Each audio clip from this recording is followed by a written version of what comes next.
Baik, berikutnya terkait dengan perlindungan kepada property right dan hal-hal yang berkaitan dengan korupsi ya. Property right itu mengacu kepada sumber daya di mana individu atau bisnis memegang hak milik, yaitu sumber daya yang dimilikinya. Sumber daya yang dimaksud termasuk tanah, bangunan, peralatan,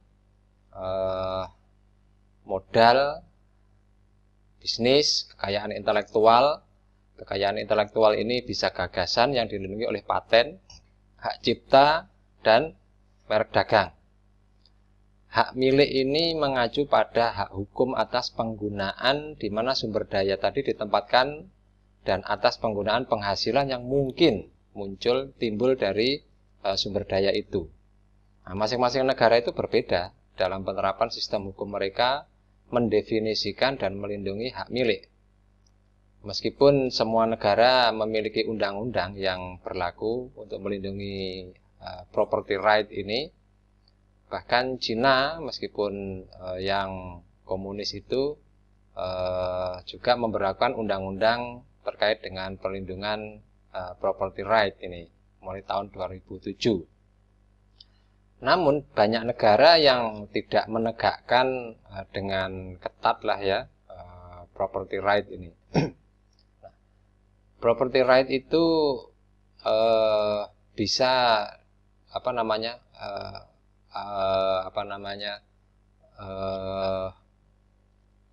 pelanggaran kepada property right itu bisa dipilah menjadi dua bentuk.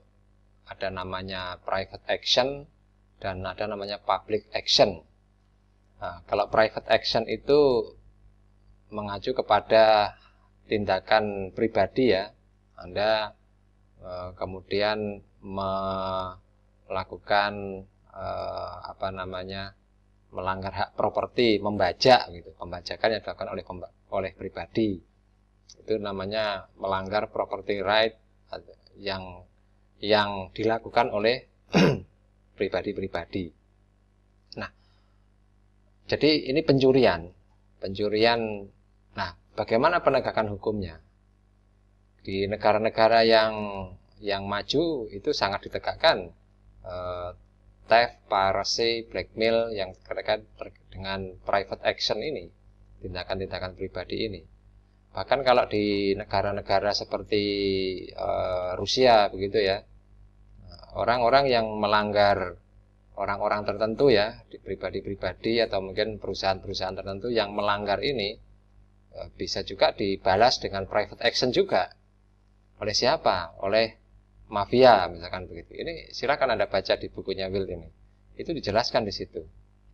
Pada negara-negara yang penegakan hukumnya lemah terhadap private action terkait dengan pencurian, pembajakan atau blackmail ini, itu biasanya menggunakan jasa-jasa pembunuh bayaran lah begitu.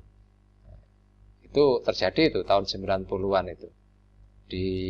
Bukan hanya di Rusia, di Amerika pun ada. Tercatat itu di buku itu.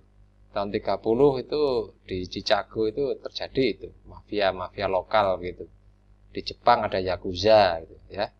Nah, itu memang terjadi. Nah, berikutnya adalah public action. Public action itu adalah tindakan publik yang melanggar hak milik.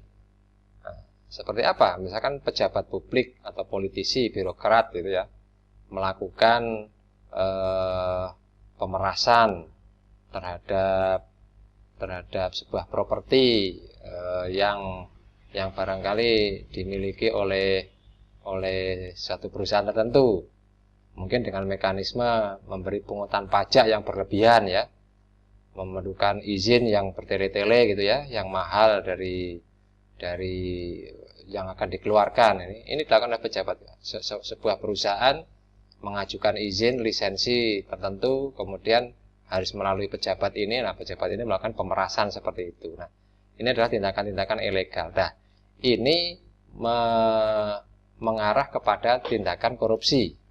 Nah, tindakan korupsi ini yang kemudian banyak dikritisi oleh semua negara di seluruh dunia.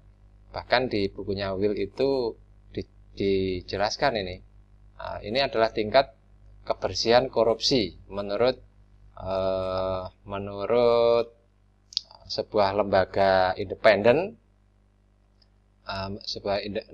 lembaga independen yang mencermati masalah-masalah korupsi ini di seluruh dunia. Ada Transparansi Internasional namanya ya, organisasi inilah. Ini negara-negara mana yang paling bersih, indeks korupsinya sampai dengan yang mendekati 0 itu adalah negara yang totally corrupt ya gitu ya. Ini data tahun 2007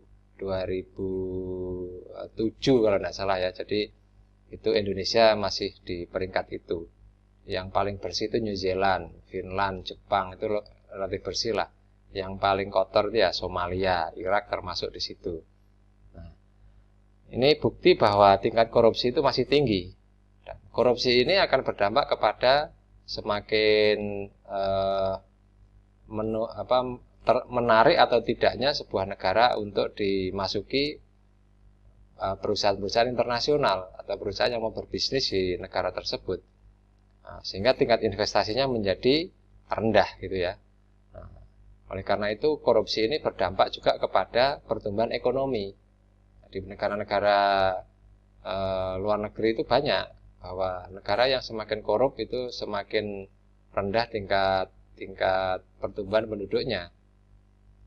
Nah, ini berkaitan dengan property right tadi dengan public action ya. Nah, bagaimana intellectual property itu atau bagaimana property right tadi ya itu dilindungi.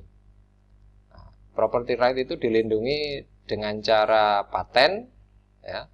Paten itu atau bisa copyright atau trademark ya. Itu adalah 3 hal yang bisa dilakukan untuk menjamin property right sebuah perusahaan. Nah, sebuah perusahaan, misalkan perusahaan Indonesia mematenkan produknya di Indonesia gitu ya. Ketika perusahaan Indonesia ini mengekspor produknya ke Malaysia, saya katakan begitu, dia pun harus mendaftarkan hak patennya di pengadilan negeri, di pengadilan atau di Kementerian Hukum di Malaysia sana, biar tidak terjadi pelanggaran property right tadi itu. Kalau dia tidak menjalankan itu, kalau dia tidak mendaftarkan itu, sehingga kalau ada yang menjiplak trademarknya, patennya atau copyrightnya, perusahaan ini akan kesulitan untuk melakukan tuntutan. Nah, ini apa namanya yang harus diketahui oleh para pebisnis yang melakukan perdagangan atau melakukan bisnis di luar. Berikutnya adalah bahwa setiap negara di seluruh dunia ini, bahkan mungkin kalau aturan detailnya mungkin bisa berbeda di setiap negara, tapi pada dasarnya, pada prinsipnya seluruh negara di dunia ini mengamanahkan bahwa setiap produk itu ada namanya safety product, ada namanya undang-undang keamanan produk, ada standar keamanan produk tertentu. Kalau di Indonesia ada SNI, Standar Nasional Indonesia gitu ya. Jadi itu namanya produk safety law. Ada keamanan, undang-undang keamanan produk yang menerapkan standar keamanan produk tertentu yang harus dipatuhi oleh setiap produk yang diproduksi. Nah, termasuk di situ bila produk ini tidak mematuhi safety law ini, maka harus dipertanggungjawabkan oleh perusahaan yang memproduksinya gitu. Di samping safety law ada namanya produk liability. Nah, ini pertanggungjawaban perusahaan atas produk yang dia produksi, termasuk bagaimana penanganannya bila terjadi orang yang menggunakan produk itu yang berdampak kepada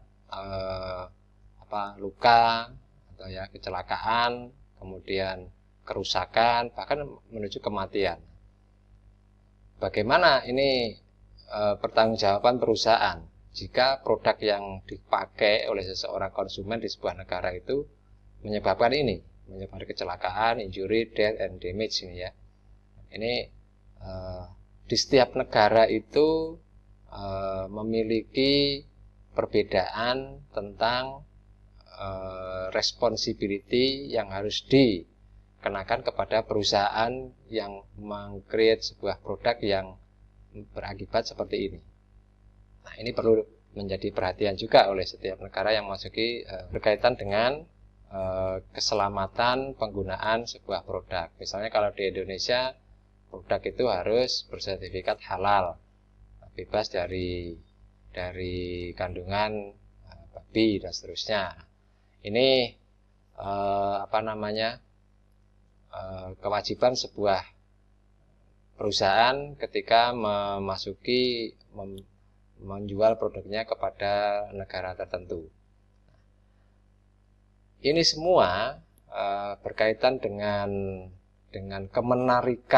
kemenarikan sebuah negara untuk dimasuki menjalankan bisnis bagi sebuah perusahaan.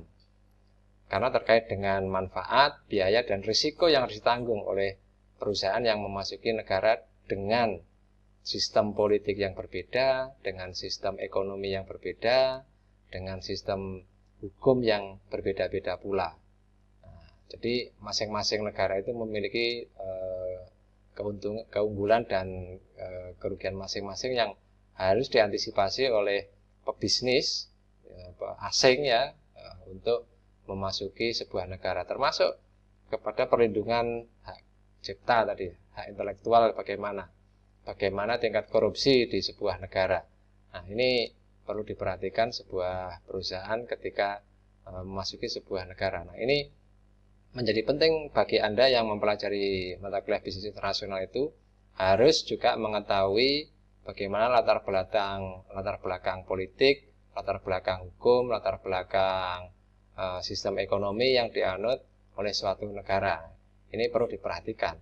Bila Anda bekerja pun di sebuah negara yang memiliki haluan politik yang berbeda dengan negara Indonesia, katakan begitu, maka Anda pun harus menyesuaikan dengan sistem pemerintahan, sistem politik, sistem ekonomi yang ada di negara itu, sehingga Anda bisa melakukan adaptasi untuk segera menyesuaikan dengan peraturan yang berlaku di negara itu, dan Anda tidak dianggap sebagai orang yang melanggar hukum.